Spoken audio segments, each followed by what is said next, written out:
अस्सलाम वालेकुम नाजरीन, तालीम और दुनिया के प्रोग्राम के साथ मैं हूं आपकी मेज़बान मरियम खान। नाजरीन, आज के इस प्रोग्राम में हम बात करेंगे हायर एजुकेशन कमीशन के हवाले से। इसका क्या रोल है, इसकी क्या परफॉर्मेंस है और आइंदा आने वाले सालों में इसकी क्या परफॉर्मेंस होगी। नाजरीन, इसका जो शुरुआत है हम इसकी बात करें तो इसको पहले यूनिवर्सिटी ग्रांट कमीशन के नाम से जाना जाता था, जिसका मकसद ये था कि एक यूनिवर्सिटी से रिसोर्स को लेकर दूसरी यूनिवर्सिटी में डिस्पर्स करना। लेकिन वक्त के साथ साथ इस इदारे की अफादियत को देखते हुए और पाकिस्तान में एजुकेशन के मसाइल को देखते हुए एक थिंक टैंक बना और उसके बाद उस पर एक रिपोर्ट तैयार की गई, जिसकी अप्रूवल के बाद इसको एक इदारे का जो है दर्जा दे दिया गया और जो बना HEC यानी कि हायर एजुकेशन कमीशन। ये तमाम यूनिवर्सिटीज़ को रूल करती है, वहाँ पे चेक एंड बैलेंस रखती है। इसका जो ये एक रेगुलेटरी बॉडी के तौर पर है, ये मल्टी फंक्शन टास्क करती है, जिसमें ये प्रोविंशियल और फेडरल जो जगह हैं वहाँ पर देखती है कि कहाँ पर ज़रूरत है नए इदारे की, एजुकेशनल इदारा कहाँ पर होना चाहिए। ये फोकल पॉइंट के तौर पर अगर देखा जाए पाकिस्तान से बाहर जो है वो इंटरनेशनल लेवल पर वहाँ की यूनिवर्सिटी से ये इंटरेक्ट करती है, अपने फ्रेमवर्क को उनके फ्रेमवर्क के मुताबिक जो है एडजस्ट करती है, क्वेट करती है, ताकि जब बच्चे यहाँ से तालीम हासिल करने के बाद बाहर जाएं तो उसकी कोई वैल्यू और वर्थ हो। ये फ्रेमवर्क भी सेट करती है। इसके अलावा भी इसके बहुत सारे फंक्शंस हैं जो पाकिस्तान में भी ये अप्लाई हैं, तो इस पर हम मजीद बात भी करेंगे। इसी हवाले से आज हमने अपने प्रोग्राम में ज्वाइन किया है डॉक्टर मुख्तार साहिब को। आइए उनसे बात करते हैं। जी नाज़रीन, आज हम बात करेंगे अपने प्रोग्राम में HEC के हवाले से। तो इसी हवाले से हमने आज ज्वाइन किया है डॉक्टर मुख्तार हैं, जो कि साबिक चेयरमैन भी हैं HEC के। उनसे हम जानते हैं। जी अस्सलाम वालेकुम सर। जी वालेकुम सलाम। बहुत शुक्रिया सर, आपने हमें आज प्रोग्राम में ज्वाइन किया। सर ये बताएगा कि UGC यूनिवर्सिटी ग्रांट कमीशन से इसकी जो ट्रांसफ़र हुई है वो HEC में हुई है, तो ये बताएगा कि इसको बनाने का मकसद क्या था। क्योंकि यूनिवर्सिटी ग्रांट कमीशन का काम तो ये था कि आप एक यूनिवर्सिटी से रिसोर्स लें और दूसरी यूनिवर्सिटी में डिस्पर्स करें, तो फिर इसको HEC बनाने का मकसद क्या सामने आया, वो ज़रा बताइएगा। नहीं, ऐसा नहीं था। UGC का ऑब्जेक्टिव बेसिकली एक अदारा बनाया गया था यूनिवर्सिटीज के लिए, यूनिवर्सिटी ग्रांट कमीशन के नाम से, जो पूरे साग कंट्री में एक कंसेप्ट था उस वक्त। तो उसमें UGC का मकसद जो था, जो काम था वो ये था, एक तो ऑफकोर्स जो करिकुलम का है, standardisation of curriculum of the university, और दूसरा जो गवर्नमेंट रिसोर्सेज देती थी उनको डिस्पर्स करना यूनिवर्सिटी तक। तो बेसिकली ये 2-3 मेजर काम थे। कोई स्पोर्ट की एक्टिविटी भी साथ हो जाती थी, इस तरह के। लेकिन जब गवर्नमेंट ने रियलाइज किया कि भाई अपने हमारे हायर एजुकेशन को उसका जो इम्प्रूव करना चाहिए और इंटरनेशनल लेवल पे उसकी जो है डिलीवरी होनी चाहिए, उसके लिए एक टास्क फोर्स बनाई गई। उस टास्क फोर्स ने 1 साल पूरा वो मुख्तलिफ स्टेक होल्डर से इंटरव्यू किया, उनसे सारी रिकमेंडेशन लेके फिर एक रिपोर्ट बनी। उस रिपोर्ट की बुनियाद पे हायर एजुकेशन कमीशन की क्रिएशन हुई, जो 2011-12 में, सॉरी 2001-2 में ये HEC से UGC बना। और इसमें जो बेसिक डिफरेंस था वो ये था कि इसको मेन उसमें से निकाल के, जो पहले तो UGC एक ज़ैली अदारा समझा जाता था मिनिस्ट्री ऑफ एजुकेशन का, और वो उनका सब सर्वेंट डायरेक्टरेट टाइप चीज थी या डिपार्टमेंट था, जो वहां से इंस्ट्रक्शन लेके आगे काम करता था। तो इसको ऑटोनॉमी के लिए इसको ऑटोनॉमस किया गया, इसको ज्यादा पावर दी गई, इसको डायरेक्ट प्राइम मिनिस्टर के इस अदारे को, इसकी कंट्रोलिंग बॉडी जी थी वो प्राइम मिनिस्टर थी, और चेयरमैन को स्टेटस ऑफ फेडरल मिनिस्टर दिया गया। और शुरू में जो हमारे एग्जीक्यूटिव डायरेक्टर थे उसको SRO के जरिए फेडरल सेक्रेटरी के बराबर स्टेटस दे दिया गया, ताकि हमें वो मुख्तलिफ चैनल से निकल के सीधा डायरेक्ट जो भी चीज करनी हो, समरी अप्रूव करवानी हो, किसी चीज की परमिशन लेनी हो, तो डायरेक्ट समरी एग्जीक्यूटिव डायरेक्टर जो है चेयरमैन की अप्रूवल से वो समरी जाती थी प्राइम मिनिस्टर हाउस में, और वहां से उसकी अप्रूवल होने के साथ साथ ये काम हो गया। इसके अलावा इसको टास्क दिया गया कि आप इसको थोड़ा सा, ऑर्गेनाइजेशन तो वही रही, लेकिन इसके अंदर टॉप पे लोगों को लाया गया, चेयरमैन थे, एग्जीक्यूटिव डायरेक्टर, मेंबर्स, और इस तरह की मुख्तलिफ पोजीशन क्रिएट करके लोग लाए गए कि जो, और वो बेसिकली मेजॉरिटी जो थे यूनिवर्सिटीज में किसी न किसी अच्छी पोजीशन पे, कोई वाइस चांसलर थे, कोई इस तरह के डीन थे, कोई इस लेवल के लोग थे, नेशनल और इंटरनेशनल लेवल से लोगों को लिया गया। और फिर उसके बेस पे मुख्तलिफ टास्क फोर्सेज बनाई थी। इसके अंदर मुख्तलिफ 3 बेसिक इश्यूज को टारगेट किया गया, एक तो एक्सेस और इक्वालिटी को, और रेलेवेंस को, और क्वालिटी को। ये 3 इश्यूज को सामने रखते हुए HEC को कहा गया कि आप अपने इदारे के अंदर काम करके इसको इस तरह लेके आएं कि दुनिया में ये कम्पिटिटिव बेस पे एक अच्छा इदारे हमारे जो है यूनिवर्सिटीज भी बने, और वो कंट्रीब्यूट करें जो दूसरी दुनिया में यूनिवर्सिटीज कर रही हैं। तो इस ऑब्जेक्टिव से बनाया गया। और there was a huge difference between UGC and HEC। UGC वो सिर्फ एक पोस्ट ऑफिस कहना चाहिए किस्म का उस तरह का अदारा था, लेकिन यहाँ पे HEC को ज्यादा एम्पावर किया गया उस ऑर्डिनेंस के तहत, एक्ट के तहत, कि आप खुद अपनी पॉलिसी डिजाइन करें, उसकी अप्रूवल लें कमीशन से, उसके बाद उसको इम्प्लीमेंट करें।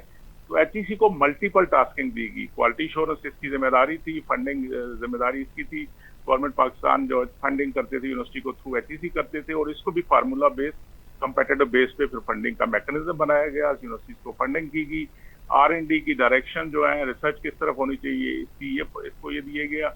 इसके अलावा इसकी जो रिक्वायरमेंट एचईसी से जिम्मेदारी थी कि आप गवर्नमेंट को, फेडरल और प्रोविंशियल गवर्नमेंट को एडवाइस करें कि किन किन इलाकों में और इंस्टीट्यूशन बनाने चाहिए, और अगर बनाने चाहिए तो किस लेवल के बनाने चाहिए। और कोई भी बाहर से यूनिवर्सिटी पाकिस्तान में ऑपरेट करना चाहे तो उसकी एचईसी की इजाज़त और उसकी जो स्टैंडर्ड SOP से उसको फॉलो करके करेगी, उसकी NOC लेके। इवन पाकिस्तान में कोई इदारा बनेगा और अगर हायर एजुकेशन में अपनी एजुकेशन देना चाहेगा तो उसको भी एचईसी के जो SOP से, क्वालिटी के स्टैंडर्ड से उनको मीट करना होगा, और उनकी परमिशन से वो ऑपरेट कर सकते हैं। तो इस तरह की मल्टीपल टास्किंग हुई। जी सही। अच्छा, इंटरनेशनल लेवल पर बात करें तो क्या एचईसी वाहिद इदारा है जो फोकल पॉइंट पाकिस्तान की तरफ से बाहर के एजुकेशन के साथ जो है वो इंटरेक्ट करता है और अपनी डिग्रीज को, जो भी ये डिग्रीज पढ़ाते हैं पाकिस्तान में, बाहर की डिग्री के साथ इक्वेट करता है? जी बिल्कुल। HEC is a focal point, focal institution इन पाकिस्तान के जो इंटरनेशनल लेवल पे रेसिप्रोकल बेस पे एक दूसरे की हम डिग्रीज को रिकग्नाइज भी करते हैं, बाहर की डिग्रीज को इक्वेट भी करते हैं, और इसी तरह हमारी जो डिग्रीज हैं वो बाहर की दुनिया में इक्वेट होती है और उनके रिस्पेक्टिव इंस्टीट्यूशन के साथ। यही वजह है कि पाकिस्तान से कोई भी जो डिग्री ली जाती है या बाहर कोई जाता है तो वो कहते हैं एचईसी से वेरीफाई करके, एचईसी से इसकी इक्वेट करके आप हमारे साथ बात करें, क्योंकि वन एक फोकल जो अदारा है या इंस्टीट्यूशन है वो हायर एजुकेशन कमीशन ही है पाकिस्तान। जी, एजुकेशन सेक्टर में बात करें तो एचईसी का क्या रोल है हायर एजुकेशन में, और क्या वो उन मकासद को पूरा कर रहा है जिस मकसद के लिए इसको बनाया गया था? देखिए, रोल तो वही है जो मैंने अभी आपको बताया कि एचईसी का रोल जो है पॉलिसी देना, एचईसी का रोल है स्टैंडर्ड फिक्स करना, एचईसी का रोल है क्वालिटी इंश्योरेंस करवाना थ्रू डिफरेंट एक्रेडिटेशन बॉडीज, जिस तरह इंजीनियरिंग काउंसिल है इंजीनियरिंग सब्जेक्ट के लिए, और बाकी बिजनेस काउंसिल है, IT काउंसिल है, मुख्तलिफ सब्जेक्ट की काउंसिल है, वो उनके जरिए आपस में कोऑर्डिनेशन से जो स्टैंडर्ड एचईसी ने फिक्स किए हैं वो उसके मुताबिक उसको क्वालिटी इंश्योरेंस कराते हैं। और पाकिस्तान के लिए जो फ्यूचर ट्रेंड है उसको सामने रखते हुए किन किन एरियाज के अंदर सब्जेक्ट लाने चाहिए, इसी तरह जो ह्यूमन रिसोर्स रिक्वायरमेंट है पाकिस्तान के अंदर, और उसमें आपने देखा कि हज़ारों की तादाद में स्कॉलरशिप दिए गए पाकिस्तान में भी और बाहर भी, जहाँ पे बच्चों ने पढ़ के फिर आके अपने कंट्री के अंदर उन्होंने सर्व करना है। तो मेरा ख्याल है कि अगर इसको ओवरऑल देखा जाए, क्योंकि हमारे यहाँ ये होता है बदकिस्मती से ना कि हमारे कंटिन्यूटी नहीं रहती एक चीज हो रही होती है, वो चेंज होती है, दूसरा आता है वो कहते हैं नहीं मैंने तो अपनी दुनिया बसानी, वो चले जाते हैं। तीसरा आता है वो कहता है नहीं पीछे तो सारा कुछ गलत हो रहा था, मैंने नई दुनिया, मैंने पता नहीं क्या बना देना है।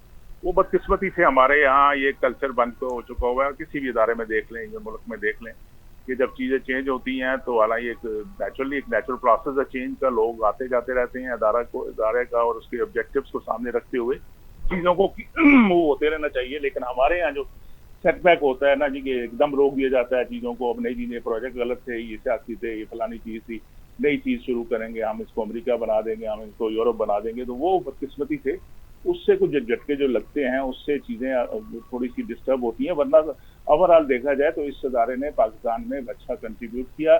आइडियल चीज नहीं होती, इंप्रूवमेंट के चांसेस हमेशा रहे हैं और रहेंगे, लेकिन जनरली अगर देखा जाए तो इस इदारे ने माशाल्लाह जब से ये बना इसने कंट्रीब्यूट किया।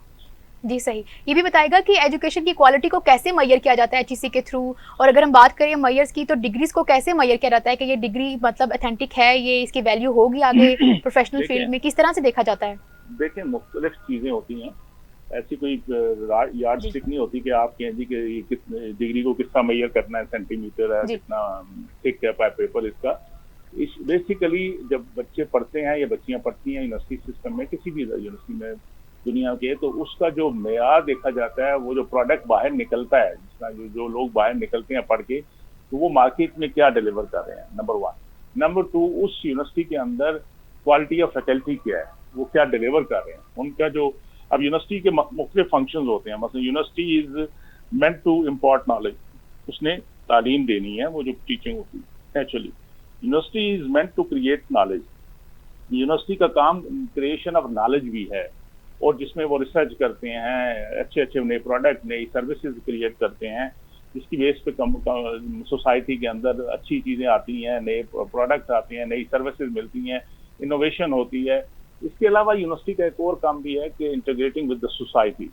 तो ये कुछ इंडिकेटर्स हैं जो इसको देखने के लिए फिर देखा जाता है कि इस यूनिवर्सिटी के कितने अच्छे क्वालिफाइड फैकल्टी है, उनकी पब्लिकेशन कितनी अच्छी है, उनका रिसर्च कितनी अच्छी है। अब इसमें नंबर गेम से नहीं, मेरा ख्याल इतना इम्पोर्टेंट नहीं है जितना उसका इम्पैक्ट देखा जाना चाहिए। उसके अलावा ये देखा जाता है कि इसने सोसाइटी के अंदर क्या कंट्रीब्यूट किया, और अगर ये लोग, इनके बच्चे कहीं जाके कम्पीट करते हैं तो कहाँ पे खड़े होते हैं। कई यूनिवर्सिटियां लिखते हैं जी कि हमें तो सिर्फ यूनिवर्सिटी के ग्रेजुएट चाहिए। वो क्या होता है? इसलिए होता है कि वो एक ट्रेंड बन जाता है कि जब ये इस यूनिवर्सिटी के ग्रेजुएट आते हैं और वो काम करते हैं तो बेहतरीन डिलीवर करते हैं। तो ये मुख्तलिफ इंडिकेटर्स होते हैं जो किसी भी यूनिवर्सिटी को उसको रैंकिंग में, उसकी रेटिंग में, उसकी क्वालिटी को मेजर कर सकते हैं। और यही मेजरमेंट फिर आगे उनके प्रोडक्ट जो होता है, जो ग्रेजुएट स्टूडेंट होते हैं, या जो उनका रिसर्च प्रोडक्ट आउटपुट होता है, वो देता है आपको इंडिकेशन कि वो यूनिवर्सिटी या वो अदारा वो कितना इंपॉर्टेंट है, कितनी उसकी क्वालिटी अच्छी है, और क्या वो प्रॉपर सिस्टम से काम करते हैं, क्या वो अपने स्टेक होल्डर का ख्याल करते हैं, क्या वो उनके एम्प्लॉइज वहाँ खुश हैं, क्या उनके टर्न ओवर। तो बहुत सारे इंडिकेटर्स होते हैं जिनको मेजर करके ओवरऑल देखा जाता है कि ये यूनिवर्सिटी कैसी है, इसके ग्रेजुएट कैसे हैं, इसकी फैकल्टी कैसी है, और उसकी बुनियाद पे तो उसकी बुनियाद पे ये सारे इंडिकेटर्स होते हैं। जी, पाकिस्तान में लातादाद यूनिवर्सिटीज़ हैं जो इस वक्त बच्चों को तालीम दे रही हैं, लेकिन बच्चों की जब वो एजुकेशन कंप्लीट हो जाती है, डिग्री मिल जाती है, तो जब वो प्रैक्टिकल लाइफ में जाते हैं तो क्या उनको आसानी से वो जॉब मिल जाती है उन डिग्री की बेस पे? क्योंकि ये भी बहुत देखने में आया कि अगर कोई कायद-ए-आज़म यूनिवर्सिटी का बच्चा होगा या कोई एग्रीकल्चर यूनिवर्सिटी का बच्चा होगा, सेम कोर्स के साथ होगा, तो उसको ज़्यादा प्रेफरेंस मिलेगी जो कायद-ए-आज़म यूनिवर्सिटी का होगा। तो ये क्या वजूहात हैं कि एक यूनिवर्सिटी के बच्चों को ज़्यादा प्रायोरिटी मिल रही है, हालांकि सेम डिग्री है और बेशक जो जीपीए है वो एग्रीकल्चर यूनिवर्सिटी का स्टूडेंट है उसका कम है? तो ये क्या डबल स्टैंडर्ड क्यों है? ये स्टैंडर्ड डबल नहीं है, ये तो अभी आप अपने ही सवाल की नफी कर रहे हो। अभी जो इससे पहले आपने सवाल पूछा था कि एक यूनिवर्सिटी क्यों ज्यादा इंपॉर्टेंट हो जाती है और दूसरी कम क्यों रह जाती है, वो जो इंडिकेटर्स हैं, वो जो ट्रेंड बन गया है। लेकिन इसका ये जरूरी नहीं है कि जिसका नाम अच्छा है उसके हर ग्रेजुएट अच्छा होगा। इंडिविजुअल पे भी डिपेंड करता है कि वो कैसा परफॉर्म करते हैं। लेकिन ओवरऑल जो ट्रेंड बन जाता है, जिस तरह लोग कहते हैं जी, जिस तरह अभी आपने कहा जी कायद-ए-आज़म यूनिवर्सिटी है या कई यूनिवर्सिटी ABC है या फलानी यूनिवर्सिटी है, उसके ग्रेजुएट जो है ना बहुत अच्छा परफॉर्म करते हैं। तो वो जो पेयर ग्रुप होते हैं ना, जो पहले निकले होते हैं मार्केट के अंदर, उनका काम देख के लोग समझते हैं कि ये बाकी लोग भी अच्छे होते हैं, तो एक ट्रेंड सा बन जाता है। वरना अमूमन ये नहीं है। डिग्री तो देखिए, degree is a basic entry level qualification और certification for you to enter in the job market. अगर आप किसी स्पेसिफिक जॉब की बात करते हो, उसके बाद जो आपकी डिलीवरी है, आपकी परफॉर्मेंस है, आपका इंटरव्यू है, आपकी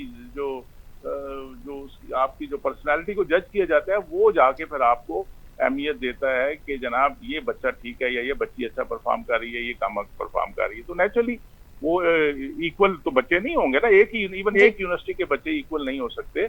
ये कोई कुकी कटर मशीन तो नहीं है कि जो एक दफा बिस्कुट निकल आया उसी तरह के बिस्कुट सारे निकलते जाएंगे। जी, अच्छा, ये भी बताएगा कि जो यूनिवर्सिटीज़ रैंकिंग में अच्छी जा रही हैं, अगर उनका मुकाबला उन यूनिवर्सिटी से किया जाए जो रैंकिंग में बिलो द बेल्ट हैं, मतलब उनका कोई रैंक भी नहीं है, तो उनके लिए HEC क्या कोई रिफॉर्म्स लाने के लिए कोई सजेशन देता है? क्या कोई असेसमेंट करता है टीचर्स की कम्युनिकेशन स्किल्स के हवाले से, स्टूडेंट्स के हवाले से, या कोई करिकुलम में चेंजिंग्स के हवाले से, मेथड्स के हवाले से कोई ऐसी सजेशंस दी जाती हैं? ये एक इंटीग्रेटेड अप्रोच के साथ हम लोग काम करते हैं। यूनिवर्सिटी पॉलिसी, HEC पॉलिसी बनाती है, लोगों को एक्सपोजर देती है। आपने कहा जी कि मैं उसको ये नहीं कहता कि वो बिलो द बेल्ट चली गई या बिलो किसी ने हिट कर लिया, वो नहीं। बेसिकली कुछ स्ट्रांग यूनिवर्सिटीज हो जाती हैं, टाइम के साथ साथ अच्छे रिसोर्सेज के साथ साथ अच्छी फैकल्टी आ गई तो वो अच्छा परफॉर्म कर रही हैं। तो दूसरी जो वीक, जो कहते हैं जिनको वीक यूनिवर्सिटियाँ रह गई हैं, उनको भी फिर आपको हैंड होल्डिंग करके उनको ऊपर लेके आना पड़ता है। इट डिपेंड करता है कि वो यूनिवर्सिटीज कितना पॉजिटिव रिस्पांस करती हैं। क्योंकि हमारे यहाँ तब ये भी हो गया ना कि जी ये थोड़ा सा आप सख्ती करें तो हमारे खिलाफ ही HEC के खिलाफ जुलूस निकलने शुरू हो जाते थे कि जी HEC इंटरफेयर करती है, यूनिवर्सिटी ऑटोनॉमी है। यूनिवर्सिटी ऑटोनॉमस है, लेकिन जब आप public money, public government, state की जिम्मेदारी है कि आपको बताए कि भाई आप सही काम करो, अगर गलत कर रहे हो तो इसको ठीक करो। तो वो स्टेट की रिप्रेजेंटेटिव होते हुए HEC ने हमेशा असेसमेंट की, एवेलुएशन की, एडवाइस भी की, सजेशन भी दी इवन वाइस चांसलर को एक्सपोजर के लिए बाहर भी भेजा, ट्रेनिंग भी करवाई, उनके डीन को ट्रेनिंग करवाई, उनके रजिस्ट्रार को ट्रेनिंग करवाई कि देखो दुनिया में यूनिवर्सिटी किधर जा रही है, और खुदारा अपने अदारों के अंदर ये आप डीपोलिटिसाइज करें चीज़ों को और प्रोफेशनल तरीके से यूनिवर्सिटीज को लेके चले। तो इम्प्रूवमेंट आई है, लेकिन नेचुरली इस स्पीड से एक्सपेंशन हुई है। फिर वो कुछ ये 18 अमेंडमेंट की वजह से भी एक इशू बना दिया गया जो नॉन इशू था बेसिकली, कि ये जी सूबाई इशू है, सूबाई ठीक है, सूबाई इशू है, लेकिन क्वालिटी तो एक मुल्क की है ना, क्वालिटी तो पाकिस्तान की देखी जाएगी, तो यूनिवर्सिटीज पाकिस्तान की देखी जाती है। हमारा इंटरनल एडमिनिस्ट्रेशन में कोई इन्वॉल्व नहीं होता, सूबे अपने करते रहे, वाइस चांसलर खुद लगाएं। जो हमने एक स्टैंडर्ड बनाना है मुल्क के लिए और उनसे कहा कि आप इस पे इम्प्लीमेंट कराएं। बाकी हम एचईसी इंटरफेयर नहीं करता था, एचईसी ने हमेशा फैसिलिटेट किया यूनिवर्सिटी को, लेकिन साथ ये भी बताया कि ये ठीक है, ये गलत है, आप ये जो ठीक स्टैंडर्ड है ये इसको फॉलो करें, ये दुनिया के माने हुए स्टैंडर्ड है। और मजे की बात है कि यूनिवर्सिटियों को इन्वॉल्व करके स्टैंडर्ड बनाए जाते हैं, और दुनिया को जो दुनिया के बेस्ट प्रैक्टिसेस है उनको बेंचमार्क मार के बना के उसके मुताबिक बना के जब उनको वापस दिए जाते हैं तो फिर उस पर इम्प्लीमेंटेशन करना यूनिवर्सिटियों की जिम्मेदारी है। और हम जो दरमियान में जो गैप्स आते हैं, जो फ्लॉज होते हैं, तो हम उसकी रिपोर्टिंग भी करते रहते थे, और इवन चांसलर ऑफिस को भी उसको अपडेट करते रहते थे कि ये फलां यूनिवर्सिटी का ये भी पॉइंट है, फलां यूनिवर्सिटी में ये मसला हो रहा है, तो काइंडली इनको आप एड्रेस करें।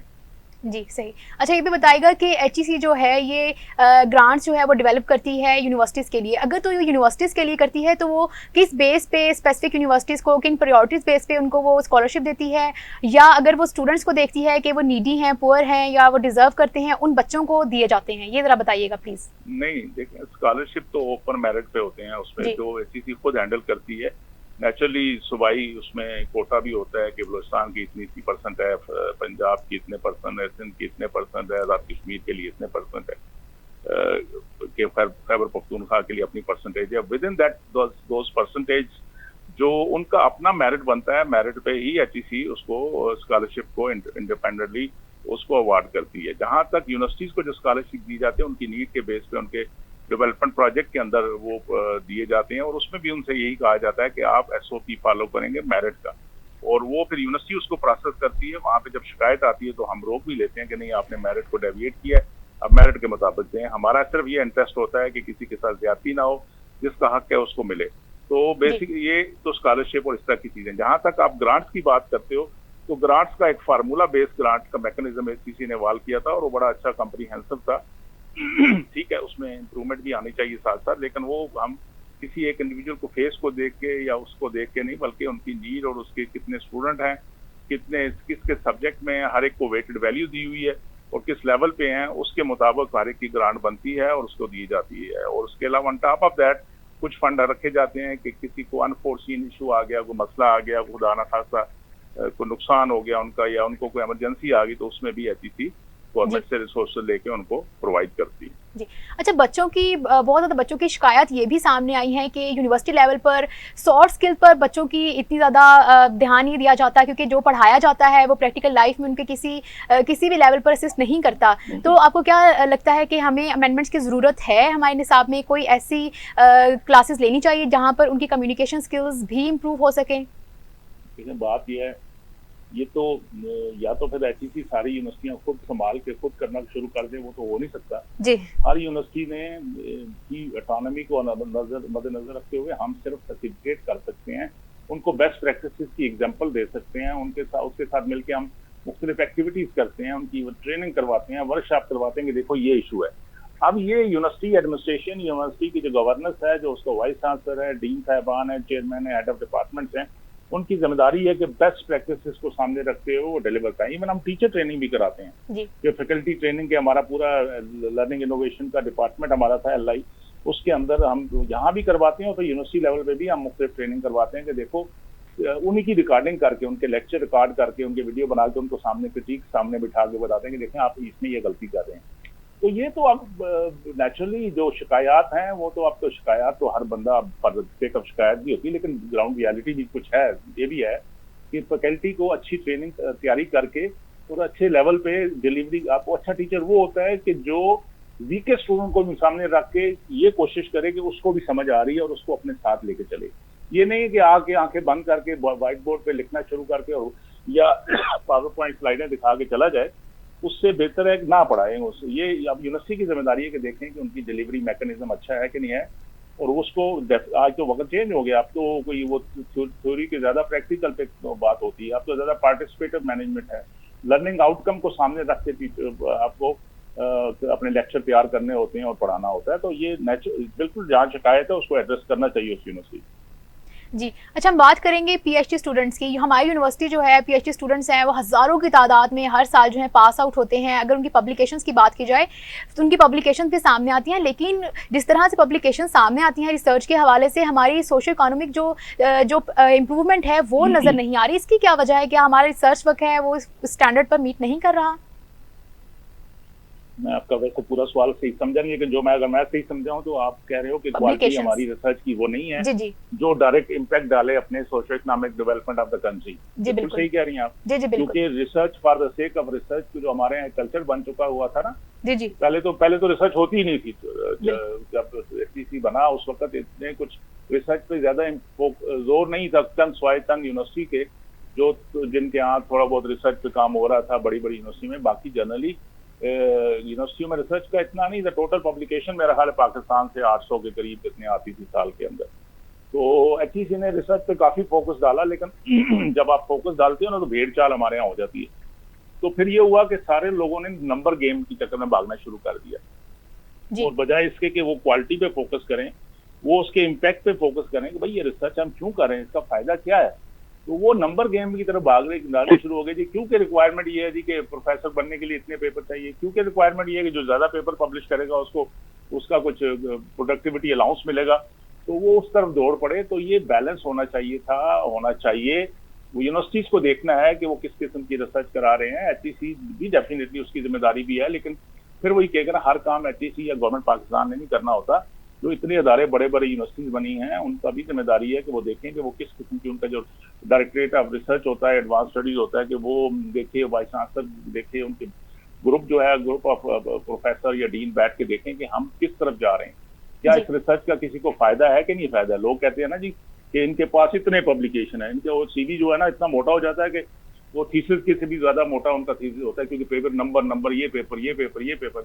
अगर उन पेपर्स का कोई इम्पैक्ट नहीं है ना सोसाइटी में, तो मतलब मैं कहूंगा कि उन्होंने टाइम जाया किया, उन्होंने गवर्नमेंट का पैसा जाया किया, उन्होंने कौम का पैसा जाया किया और अपना भी टाइम जाया किया। सिर्फ उस नंबर गेम का उनको फायदा हुआ, शायद हुआ कि वो प्रोफेसर बन गए या वो डीन बन गए या वाइस चांसलर बन गए, लेकिन सोसाइटी को फायदा तभी होगा कि जब आपकी रिसर्च का कोई फायदा बनी नो इंसानियत को हो। उसमें आपने ह्यूमंस को आमने सामने रखना है ताकि उसका इम्पैक्ट सोसाइटी पे हो।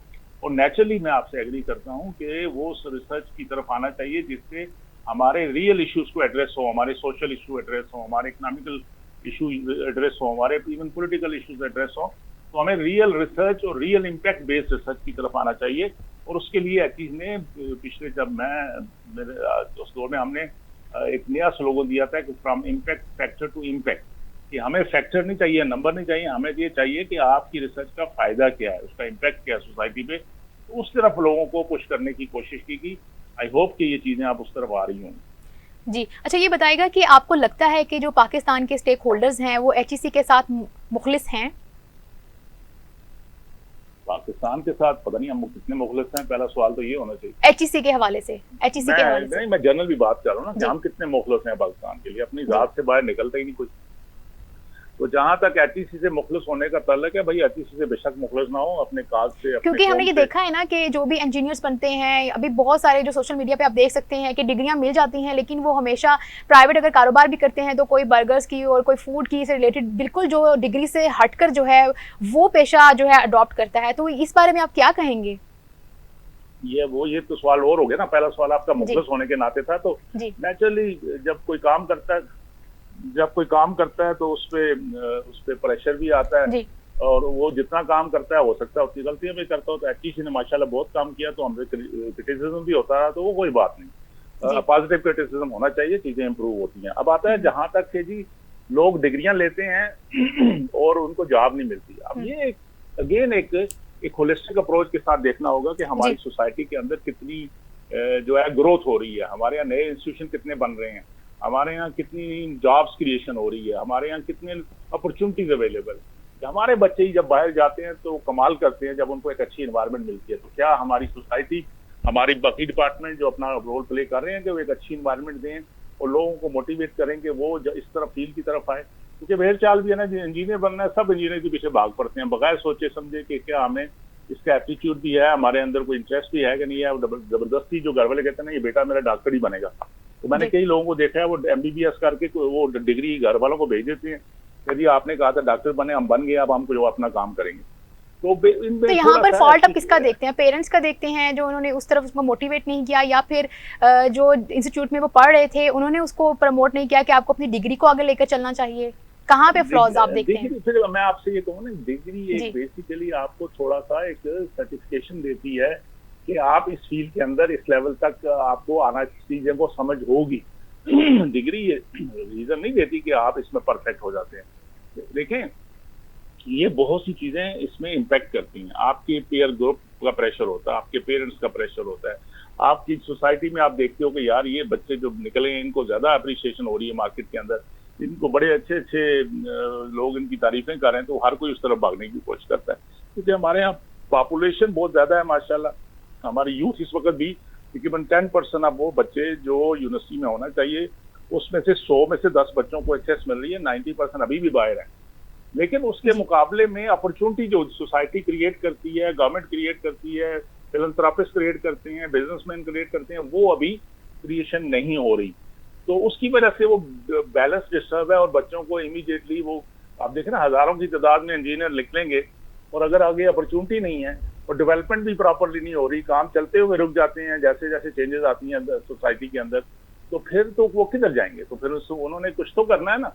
तो ये सही अच्छी चीज नहीं है, इसमें सोसाइटी को भी सोचना चाहिए। और इसीलिए हमने जो अब यूनिवर्सिटी के अंदर एक जो बड़े अरसे से एक नया शुरू किया था, को ऐसी असेसमेंट करनी चाहिए sir, rather than going for job, create job। जी। तो एंटरप्रेन्योरशिप अप्रोच के साथ उनको ये बिजनेस के टूल्स सिखा के, तो बच्चों ने बहुत अपनी मल्टी मिलियंस की कंपनी भी बना ली हुई है पाकिस्तान में। अब आस्ता आस्ता बच्चे अपना बिजनेस करते हैं और कोई मुजायका नहीं है कि अगर इंजीनियरिंग करके अच्छा बिजनेस क्रिएट कर लें तो इससे बड़ी अच्छी बात क्या हो सकती है। सर ये बताइएगा कि कोई ऐसी असेसमेंट होनी चाहिए पाकिस्तान में कि अगर इंजीनियर ज़्यादा हो गए हैं तो बच्चों को प्रमोट करना चाहिए कि वो डॉक्टरी फील्ड में ज़्यादा जाएं, क्योंकि डॉक्टर ज़्यादा नहीं है। अभी जो कोविड की सूरत हाल भी है, में डॉक्टर्स की ज़्यादा ज़रूरत है। अगर एग्रीकल्चर में स्टूडेंट्स नहीं हैं, वहाँ पर जो है स्टूडेंट्स को ज़्यादा जाना चाहिए, एडमिशन्स लेने चाहिए। तो क्या ऐसी असेसमेंट होनी नहीं चाहिए पाकिस्तान में? असेसमेंट होती भी है, मेरा ख्याल है कि हमने जो जिस तरह वो बात की ना कि असल में कोई ये नहीं कहता कि, कहते हैं पंजाबी में कहते हैं को अपनी लस्सी को कौन खट्टी कहता है। मतलब कि जितनी हमारी एक्रेडिटेशन बॉडीज हैं उनको ये आगे बढ़ना चाहिए। अब इंजीनियरिंग काउंसिल कहेगी कि इंजीनियर हमें नहीं चाहिए, वो तो कहेंगे और आए लोग इधर, उनकी और माशाल्लाह वो चौधराहट बनती है। इसी तरह PMC है, बाकी लोग हैं, हर कोई कहता नहीं जी मेरा फील्ड बहुत अच्छा है। सारे फील्ड अच्छे हैं, सारे फील्ड अच्छे हैं, प्रोवाइडेड कि आप अपनी खुशी से उस फील्ड के अंदर आए, अपनी खुशी से तालीम हासिल करें और उसमें सीखें। और जब आप उस फील्ड में टॉप पे होते हो, टॉप मीन डजंट मीन कि आपका CGPA सबसे अच्छा हो, मतलब है कि आप उसके अंदर एक्सेल करते हो, टेक्निकली इतने साउंड होते हो, तो फिर job is not an issue. Job आज भी बड़ी अच्छी मिलती है लोगों को, अगर आप कोई डिलीवर करने के काबिल हो जाओ तो मिलती है जॉब उसमें। तो उसमें बच्चों की शुरू से ग्रूमिंग करते हुए स्कूल घर से देखना चाहिए कि बच्चों का ट्रेंड किस तरफ है, बच्चे किस तरफ जाते हैं, काउंसलिंग करनी चाहिए उनको। और फिर आपको जब तक वो यूनिवर्सिटी लेवल तक आए तो उस वक्त तक उनको क्लियर होना चाहिए कि हमने आगे जिंदगी में क्या करना है। जबकि वो यूनिवर्सिटी में आगे सोचते हैं दाखिला तो ले लिया, अब हमें इसके बाद देखेंगे क्या करना है, तो वो थोड़े से गैप्स हैं। तो नेचुरली ये जब अवेयरनेस आई है, आप तो सोशल मीडिया का दौर है, ये IT का दौर है, लोगों को हमसे बच्चों को आज हमसे ज्यादा बेहतर है कि फ्यूचर में मार्केट ट्रेंड क्या है, उसको किस तरफ जाना चाहिए। सर जरा ये बता दीजिएगा कि HEC का रोल क्या है टीचर्स की अपॉइंटमेंट को लेके हायर एजुकेशन में, क्योंकि यूनिवर्सिटीज़ में टीचर्स भी वही एज के नज़र आते हैं, स्टूडेंट्स भी वही एज के नज़र आते हैं। तो किन बुनियाद पर, किन तरजीहात पर टीचर्स को सिलेक्ट किया जाता है ताकि उनकी जो आपस में कोऑर्डिनेशन है वो भी स्ट्रांग हो और प्रॉपर तरीके से जो है वो क्लास में जो टीचर है वो अपना लेक्चर डिलीवर कर सके? HEC का कोई रोल नहीं है सिलेक्शन ऑफ टीचर में, वो तो यूनिवर्सिटी खुद सेलेक्ट करती है, उनके सिलेक्शन बोर्ड होते हैं, उनकी बॉडीज होती हैं, बोर्ड ऑफ गवर्नर हो गया, सिंडिकेट हो गया, सेनेट होते हैं जो अप्रूव करते हैं। HEC सिर्फ क्राइटेरिया बताती है कि मिनिमम क्राइटेरिया क्या होना चाहिए इस कोर्स के लिए, लेक्चर के लिए क्या चाहिए, असिस्टेंट प्रोफेसर के लिए क्या होना चाहिए, एसोसिएट के लिए क्या होना चाहिए। तो वो मिनिमम क्राइटेरिया जिसको कहते हैं ना, वो एक स्टैंडर्ड फिक्स करने के लिए, ताकि ये ना होना कि कहीं आप PhD को ले रहे हैं, कहीं आप BS को लेके उसी लेवल पे ला रहे हैं जी। तो वो थोड़ा सा उसको स्टैंडर्डाइज करने के लिए HEC ने एक पॉलिसी दी हुई है। बाकी उसकी इम्प्लीमेंटेशन, उस पर अमल करना, वो यूनिवर्सिटीज की जिम्मेदारी है और यूनिवर्सिटी खुद करती हैं। आपकी सर बात कम्युनिकेशन स्किल्स भी चेक की जाती है। मॉडल जिस टर्की का मॉडल ये है जी कि उनकी जो हायर एजुकेशन कमीशन है वो सिलेक्शन करके लोगों को मुख्तलिफ यूनिवर्सिटीज में भेजता है। तो उससे ये जो कई चीजें जो इन ब्रीडिंग का इम्पैक्ट ये होता है ना कि नहीं वो आप जो कह रहे हैं उसी यूनिवर्सिटी के उसी टीचर के उन्हीं के बच्चे वही स्टूडेंट वही जॉब कर सकते हैं, बाहर का कोई नहीं आ सकता, तो फिर उसमें मसाइल हैं। तो लेकिन वो इतना बड़ा टास्क है, मेरा नहीं ख्याल कि एचईसी को इस पाकिस्तान में इस वक्त वो कर सकती है।